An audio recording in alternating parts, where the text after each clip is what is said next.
Welcome back to Wheel Rever, and when you first walk up to the 2025 Vulcan 2000, there's this undeniable sense that the bike is alive even before you start it. The sheer size of the machine commands respect. The wide stance, the massive engine sitting at the heart like a piece of living sculpture, the chrome accents that glint in daylight, it almost dares you to throw a leg over and see what it's capable of. It's not a motorcycle you glance at and walk away from, it's one you circle around, studying each angle, noticing the blend of raw muscle and carefully considered design. It has that aura that tells you Kawasaki didn't just build a machine, they created a centerpiece, something to define a rider's garage. The riding experience starts with ignition, and the moment you thumb that starter you get this deep resonance that feels less like sound and more like a heartbeat. The Vulcan 2000 doesn't cough to life, it growls. The idle has a steady pulse that shakes the bars just enough to remind you of the size of pistons moving inside,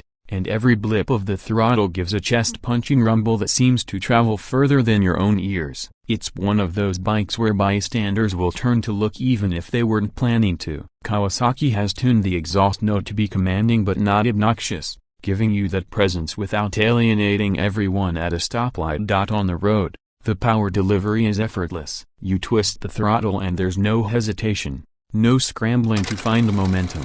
The torque comes on like a wave and just carries you forward. Passing traffic doesn't feel like a calculated move, it feels like flicking a switch. You barely need to downshift because the mid-range grunt is always there, ready to shove you past whatever's in front of you. It's not about hitting high RPM redlines, it's about letting that big motor do what it does best, deliver mountains of torque down low and keep you cruising without strain. Now, with all that mass, you'd expect it to feel like wrestling a beast, but Kawasaki has done a solid job balancing the geometry. Yes, it's heavy, and you'll feel that at parking lot speeds or if you're trying to do a U-turn on a narrow street, but once you're rolling, the bike carries its weight gracefully. The wide handlebars give you leverage, the suspension soaks up road imperfections, and stability at highway speed is rock solid. You sit low and stretched out, with a posture that naturally keeps you relaxed, and the wind at your chest feels more like part of the experience than a battle.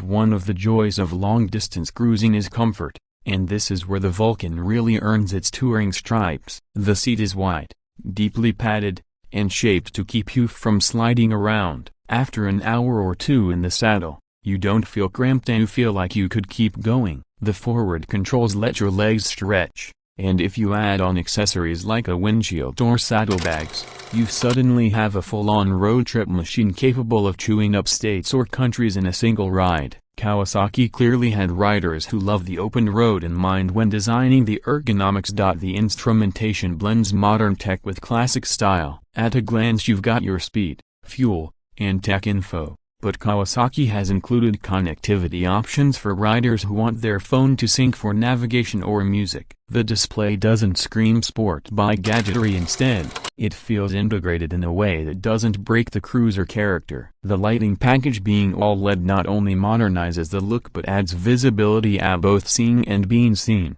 That distinctive headlamp glow at night adds to the presence of the Vulcan 2000 in a way that makes it unmistakable even from a distance. Price-wise, it sits in premium cruiser territory. In the US market it comes in at just under $19,000, which positions it competitively against other heavyweight cruisers. In some regions, once you factor in taxes and extras, you're looking closer to 20 grand or more, but for what you're getting at 2-liter V-twin, modern rider aids, comfort, and unmistakable style, it's not outrageous. It's a big investment, yes, but this is the kind of bike you buy because you want something that makes every ride feel significant. It's not a commuter machine, it's not a beginner's toy, it's a commitment to a lifestyle of long roads and bold statements. And that's what really makes the Vulcan 2000 stand out. It's not trying to be everything to everyone, it's built with a clear purpose. If you want agility, there are sport nakeds and adventure bikes. If you want budget simplicity, there are smaller cruisers. But if you want the feeling of commanding a machine that exudes raw presence and delivers a ride that's equal parts muscle and comfort,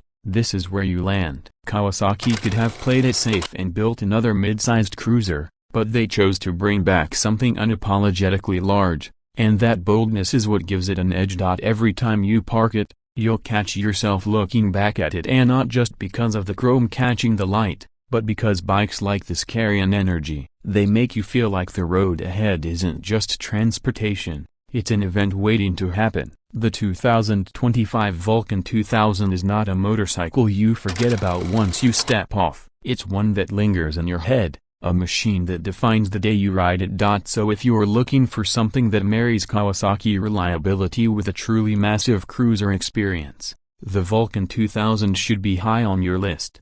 It's a machine for riders who want more than just wheels on asphalt. They want presence, performance, and a partner for the long haul.